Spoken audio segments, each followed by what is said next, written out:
ndalal jàmm fii ci Walf TV ci invité mi-journée bi tey ñu ngi am mbégte di dalal El Hadj Mounirou Ndiaye xam-xamam màcc ci wàllum économie mu nekk itam enseignant chercheur ca université bu Thiès. Mounirou ñu ngi lay nuyu. maa lay fay bu baax Pierre. di la remercier bu baax. maa lay sant bu baax ñëwaat tey nag waaw vraiment. voilà échanger ak yéen. toujours avec plaisir. kontaan nañ si bu baax ñun tamit. alors actualité bi mooy examen projet de loi des finances 2021 bi nga xam ni door na tey jii ci alxames bi ca assemblée nationale li ñu nemmeeku nag at bi mooy budget bi dafa yokku ndaxte budget 2020 bi mi ngi tolloon si 4215 milliards mais budget 2021 bi 4589 milliards la alors hausse bi nag toll si en valeur absolue 373 milliards bu ñu koy xayma ci valeur relative nag mu war a toll si 8,9%. li jaaxal sénégalais yi nag mooy jamono ju ñu nekk ci crise sanitaire bi jur crise économique naka la budget Sénégal mën a yokkoo ci lim bu toll noonu. waaw xam nga budget Sénégal dafa mës a yokk moo tax sànq ma ne il faut ñu rendre hommage Abdoulaye Wade parce que nit ki li muy def il faut nga toog ay at yu bëri nga dem ko xam. je pense que Abdoulaye Wade li mu doon def moom la Macky Sall continuer parce que Abdoulaye Wade fukki at yi mu fi am jëlee na budget bi ci benn yóbbu ko ci ñett maanaam 601 milliards moo fi amoon budget bi Abdoulaye Wade dem daanaka 2000 milliards la fi bàyyi ci budget donc loolu luñ mën a sant yàlla la te li ko indi moom mooy nguur gi fi nekkoon xëy na muy Abdou Diouf ak ñoom dañoo gëm affaire providentialisme maanaam nguur gi contrôler lépp nguur goo xam ne wàllum koom-koom da ciy dugal loxoom ba mu ëpp Abdoulaye Wade ñëw ubbi loolu dafa yokk assiette fiscale bi daan ne ku bëgg a investir ñëwal créer APIX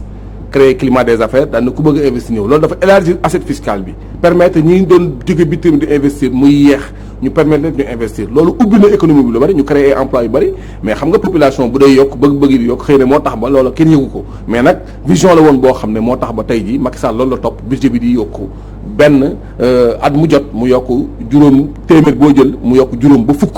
ci at yi ñu weesu yëpp kon nag normal na bu ñu jógee ci budget boo xam ne daaw daanaka weesu woon na ñeenti junniy milliards ren ñu ne day dem ñeenti junni milliards ak juróomi téeméer ñu wax ne loolu war na mën a nekk waaye nag comme ni nga ko waxee crise bi fi jógee dafa tax suñu xel mën a tey ci loolu parce que waaye nag li nguur gi jàpp moom mooy que ne yokkute ci wàllu njëg téeméer boo jël benn bu toftal juróom-ñaari fistine moo ca yokk bu fekkente ne bii wàllum croissance la dañ ne woon Covid bi dafa lottal Sénégal ci wàllu koom-koom ba téeméer boo jël ci économie bi dina wàññeeku benn ñu dem ba ne téeméer bu ne sax benn lay yokk wala ñaar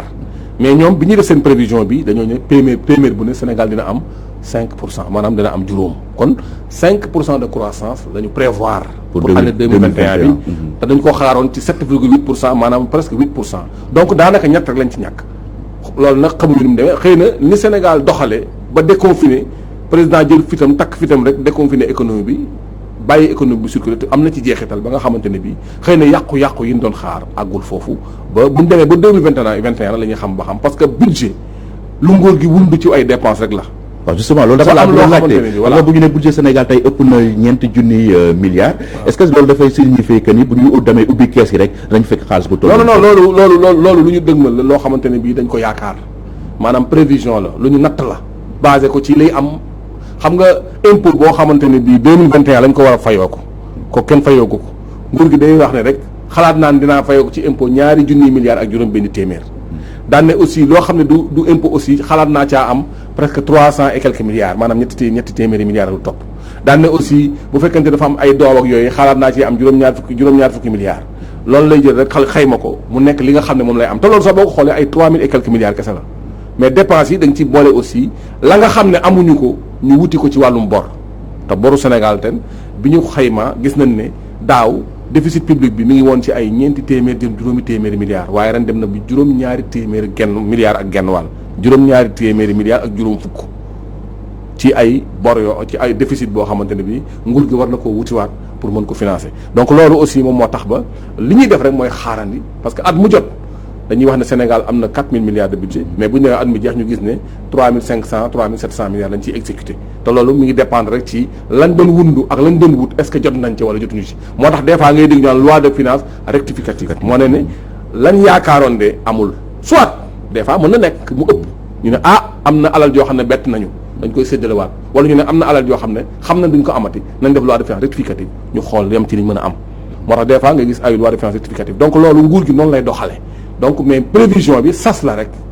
ñu ne Sénégal soxla na 4500 milliards man gis naa ne loolu lu positif la parce que loolu sas la ci wàllu administration fiscale sas la ci nit ñi parce que économie boo xam ne li ñu fiy liggéey ci xaalis fukki junni milliards ak juróom la ñu ne ñaari junni milliards ak juróom benn téeméer lañ fay am impôt dëkk boobu fayuñu impôt normalement donc il faudrait que aussi ñu xool nan la nit ñi di fay parce que Sénégal dañu taxé lépp ñëpp fay impôt waaw xam nga Sénégal li ñu gis la ñuy taxé li ñu gis la ñuy taxé moo tax ñiy liggéey feeñ am problème parce que tey ji entreprise bu dem constitué légalement am say këy normalement am sa comptabilité normalement yow la état bi teg impôt yow mii sa salaire état bi day retenir à la source man mii day retenir parce que loolu la gis su fekkee te ne bii li ñuy fay impôt ci réew mi lu ci bëri ci liñ gis lañ ko teg te liñ gis bëriwul lu ci bëri dafa informel day tax ba nasaxal ñi nga xam ne moom lañ gis donc bu ñëpp demoon bay fay impôt dina woyof ci ñëpp te loolu moom mooy li nga xam ne moom la nguur gi wundu ci ne day transformer secteur informel bi wal leen ne impôt du ne day nasaxal entreprise parce que entreprise bi nga xam ne dafa informel amul doole mu dem ci nguur gi bind ko xam ko ëllëg bu amee difficulté nguur gi mën ko boole ak ADPME wala mu boole ko ASEPEX wala mu boole ko bureau de mise à niveau ñu dimbali ko ba mu jugaat bu amee lu mu mën a fayee impôt mu fayee ko bu amee problème nguur loolu moo gën a dëgër loolu moo gën a yàgg loolu mooy tax ba ñooñu mën a jël ay engagement jël ay nit bay leen fay na ay salaire mais su fekkante dañuy nekk nii rek xam nga nguur gi xamuñu lu ñuy def danañ dem ba soxla ndimbal te duñu xam fu ñu koy jëlee parce que nguur gi ñooy dimbali mooy ñam gis loolu mooy waral entreprise yu bëri dañu am problème donc tey ji bu ne transformation secteur informel il faut que secteur informel xam ne du caagin ne rek lu leen di nasaxal lu leen di dimbali la bu ñu demee ci cëppaandaw ga te loolu dañ leen ko war a xamal. alors bu ñu toogee tey ñu ni budget Sénégal ñeenti junni milliards la ak genn wàll ñi ñuy déglu dañ ne waaw ñi moom ba ñu toogee ba léegi ñuy wax waxu milliards rek milliards yooyu tam fan la feeñ si sénégalais yi est-ce que sénégalais bi tey ndaw jigéen bi bu demee marché ak pañem dina sentir que ni budget Sénégal bi ñuy wax 4000 milliards et quelques feeñ na ci li muy ndugg foofu. waaw xam nga Sénégal nag sànq xëy na am na lu ma waxul ci wàllu franc ci wàllu tubaab bi dafa am lu bëri loo xam ne ñun moomuñu ko aussi. parce que boo xoolee club des investisseurs européens au Sénégal am na benn rapport bu nekk seen site internet muy CIS ñoom nee nañ 30% ci li ñuy liggéey Sénégal ñoom ñoo ko ñoom ñoo ko créé maanaam 30% des créations de valeur ajoutée ñoom rek la xam nga boo jëlee européens yi tege ne jël li chinois moom tege ne jël li turc moom tege ne jël li marocain moom tege ne jël li indien moom tege ne jël li américain moom tege ne mais sénégalais bi li mu dese bariwul loolay waral secteur privé informel bi secteur privé formel bi ay entreprises étrangères ñoo ko constitué en majeure partie entreprise Sénégal yi ci nekk Sénégal focalisé wul ci ñoom pour jox leen xaalis pour jox leen ñu mën a am pour mën leen dimbali ndimbal bi xëy na club des investisseurs sénégalais bi ñu ko créé xëy na loolu la wundoon donc li ñu war a def moom mooy que ne Sénégal moom ñu dooleel li ñu moom suñ dooleel li ñu moom lu ci bëri li ñuy wax croissance non inclusive maanaam alal duñ créé ba pare mu dugg ci ay poosu jàmbur yoo xam ne bitim réew lañ dëkk du fi amati mooy waral Sénégal ñuy wax ay budget ba pare nit ñi duñ ko yëg te budget bi ñu wax nii aussi nga dégg ko du budget boo xam ne dañ ko dugal ci kees teg ko de lu ñuy wuti la rek te loolu boo xoolee aussi Sénégal dëkk la boo xam ne dafa am lu muy sàmmonteel maanaam tey jii buñ ne Sénégal def na 16000 milliards de PIB ba pare ñu ne recette publique yi matul sax 4000 milliards kooku notation bu bon la parce que UEMOA da leen ne yéen def leen effort ci wàllu recouvrement fiscal waa FMI ne yéen ñi ngi leen lebal xaalis mais nit ñi fayuñu impôt dañ leen di lebal xaalis ngeen tabax ay yoon di tabax ay école di tabax ay autoroute mais nit ñi fayuñu impôt bii tax ñu mën ko ngeen mën koo fay kon dootuñu leen joxati donc Sénégal day jéem a jouer le jeu aussi côté boobu pour wane ne ñu ngi def le tout pour que budget bi mën a conséquent ba ñi ñuy lebal ñu wax leen ne am na ay recettes yoo xam ne dinañ leen mën a fay Sénégal aussi dafa dugg ci côté boobu. wala affaire naxante la wala. waaw non xam nga tey jii àdduna bi moom c'est une guerre ah. donc mën nañu douter sur la sincérité. non non c'est que budget bi sincère na. man du ma douter ci sincérité budgétaire parce que Sénégal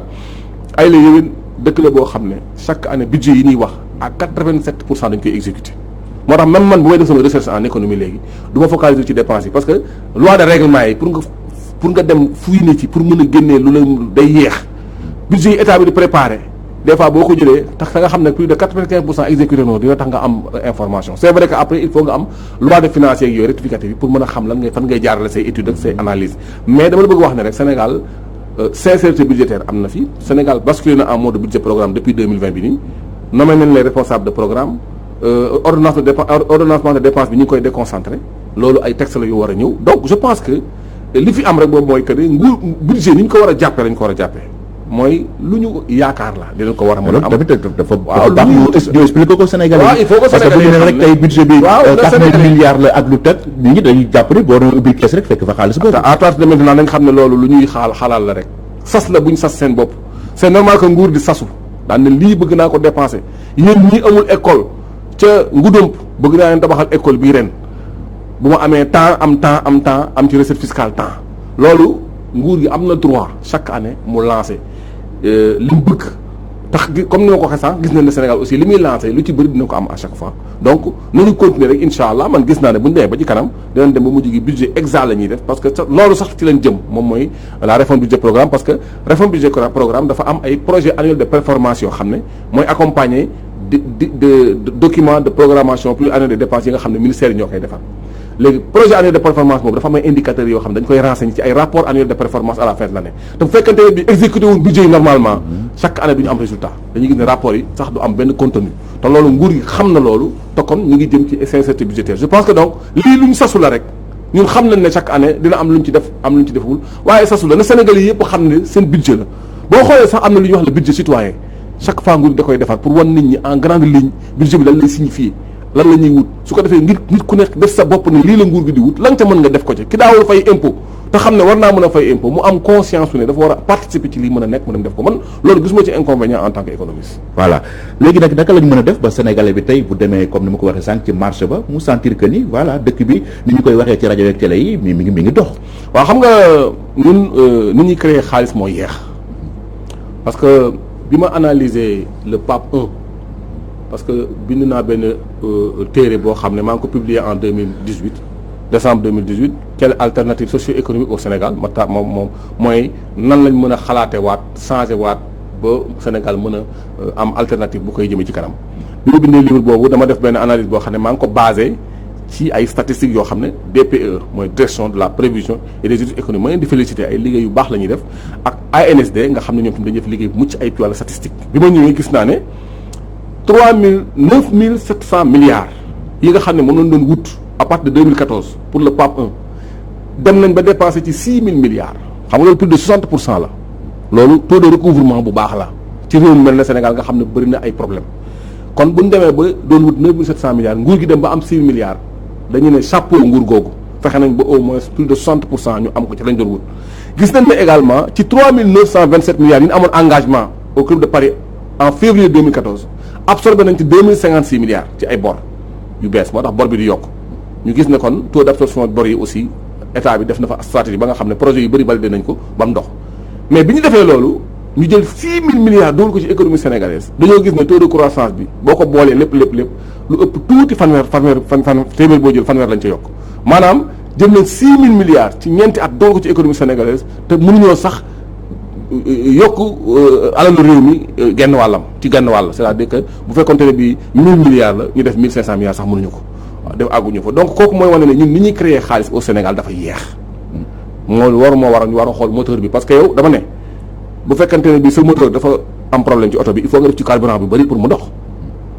Sénégal aussi il faut ñu def xaalis bu bari pour da am ay résultats il faut ñu xoolaat moteur yi croissance bi te loolu moom mooy enjeu yi nga xam ne exactement efficacité efficience ñu xool vraiment nan la ñuy def ba xoolaat moteur yi bu dee dañ koy basé ci agriculture ñu gën ko basé ci agriculture ci élevage bu ñu ko dee basé ci restriction des importations gis naa ne Sénégal mi ngi def lu bari ci restriction des importations ñu basé ko foofu fexe ba Sénégalais yi di am réussite sur le plan économique su ko defee bu boobaa dina mën a gis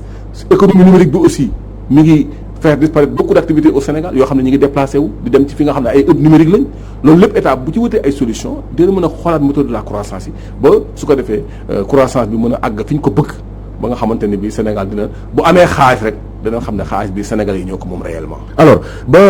Covid bi ñëwee Sénégal nag lépp taxaw nguur gi dafa ne il faut ñu réajuster waat li nga xam ni moom mooy PAP 1 initial bi PAP 2 initial bi léegi ñu tuddee ko PAP 2A ci li ñu si mëbët nag mooy lu toll si 15000 milliards lañ si war a dugal fii ak 2023 ñu mën a am taux de croissance bu toll si 13,7%. ñu bëri dañu ne mais naka la ñu mën a amee taux de croissance à 2 chiffres ci période de crise alors que ba lépp di dox sax mënuñu ko woon am loolu naka la mën a nekkee. waaw ñiy wax loolu lu ñoo xamul nu économie di doxee ba pare dañoo xalaatul tuuti dañuy xalaat ci tuuti xam nga Covid 19 bi mu ñëwee dafa am lu taxaw doxatul dafa am lu ñu wundoon bëgg ko def defuñu ko am loo xam ne dafa sooxe loolu mooy waral ñu ne kon comme que nii la demee taux de croissance bi de xalaat nañ ko ci téeméer boo jël juróom-ñett waaye téeméer boo jël sax daanaka dañuy perte benn wala téeméer boo jël sax benn lañ cay teg wala ñaar. loolu moo waral prévision boobu même bu dee Sénégal dem na ba ne 5% la tamit li tax ñu wàññi taux de croissance bi dafa fexe dafa am lu taxaw léegi bu ñu demee ba loolu reprendre en 2022 ba pare lañ xalaatoon 2022 aussi Covid amatul ñëw fu wuloon ay activités yu bees xam nga leen ko mën a def la taxawoon ñu doxal ko taux de croissance bi dina yokk ba 7% yooyu ñu wax dina ko mën a ëpp sax comprendre nga léegi bu ñu demee ba 2023 nag nga xam ne dëkk économie bi jógaat na li fi taxawoon 2020 ba 8% yi xooloon 2020 amul déjà 8% 2020 yooyu day ñëw taxaw su ko defee la ñuy am croissance lañ doon wut ci 2023 ba war nañ ko cee mën a yokk muy 8% plus 8% yu ñu doon wut 2023 muy 16% sax donc dama ne il faut que calcul bi noonu lañ ko mën a defee moom mooy que ne économie bu reprendre rek bu amee crise rek am yu taxaw am yu sooxe rek c'est vrai que mën na am arrêt mën na am récession mën na am ralentissement mais bu lépp jógee rek ci saa si dina am vraiment croissance boo xam ne mën na egg ba 13-15% loolu bu nguuru Sénégal jaaree fi mu war a jaar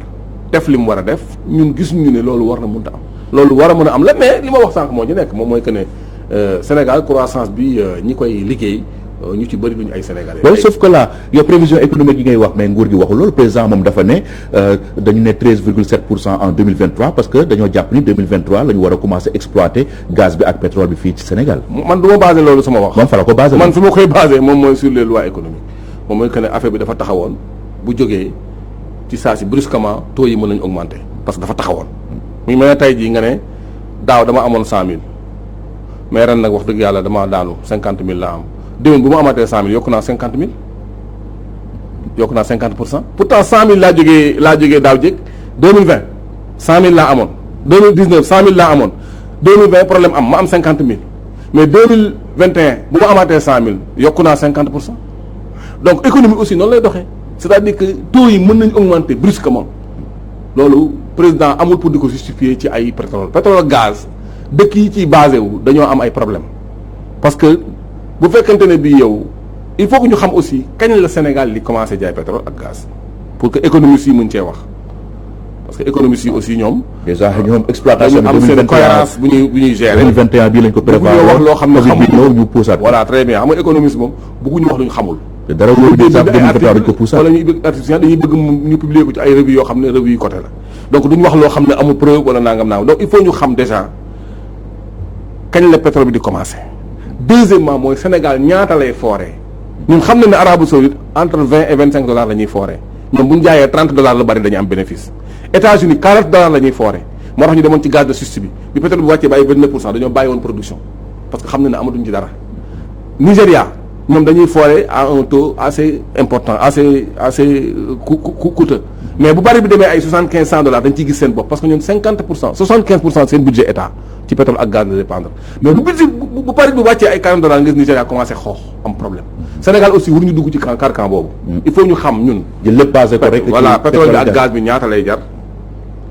volatilité yi ñu prévoir sur plusieurs années nan la mën a yokk ak nan la mën a wàññee ko sur cette base là ñu woo ñi nga xam ne seen xam-xam màcc na ci prévision yu mel noonu ñu defal leen ay simulation pour que ñu jël ay précautions ba duñ am ay instabilité budgétaire comme ni ko Nigéria ak Algérie amee mais président wax na dëgg bu fekkante ne bii pétrole bi commencé ak gaz bi c'est vrai que de manière conséquente lu bees mooy ñëw lu bees mooy ñëw même bu dee dañ cee gagné $20 wala $10 par baril tamit dina am njëriñ ci budget état bi dina tax ba état bi aussi mën a am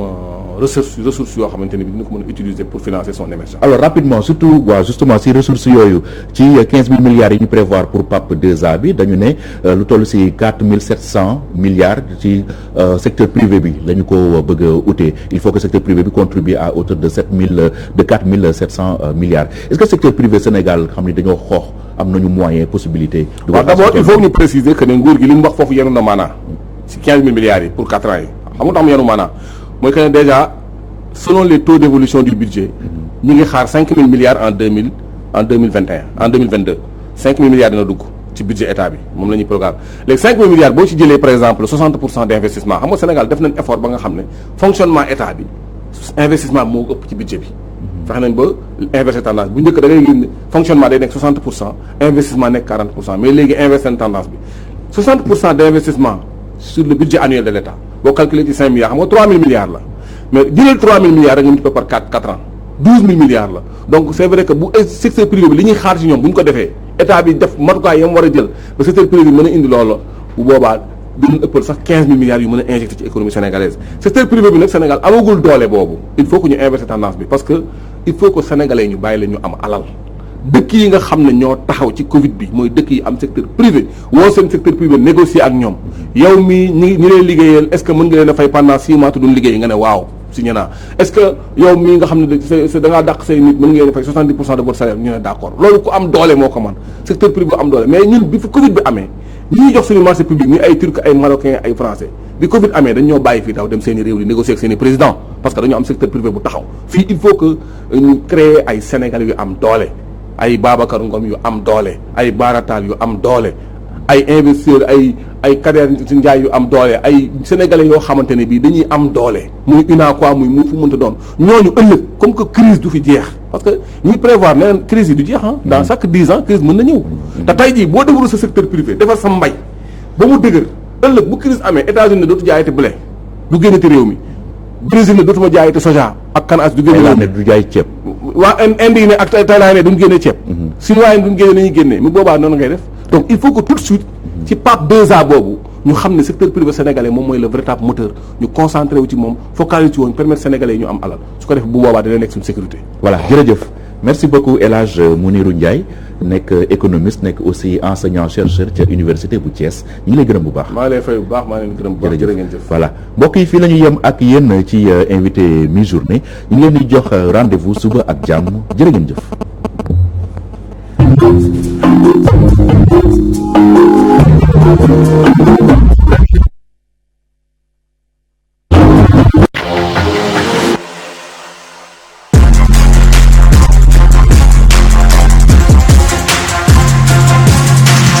Walfadjri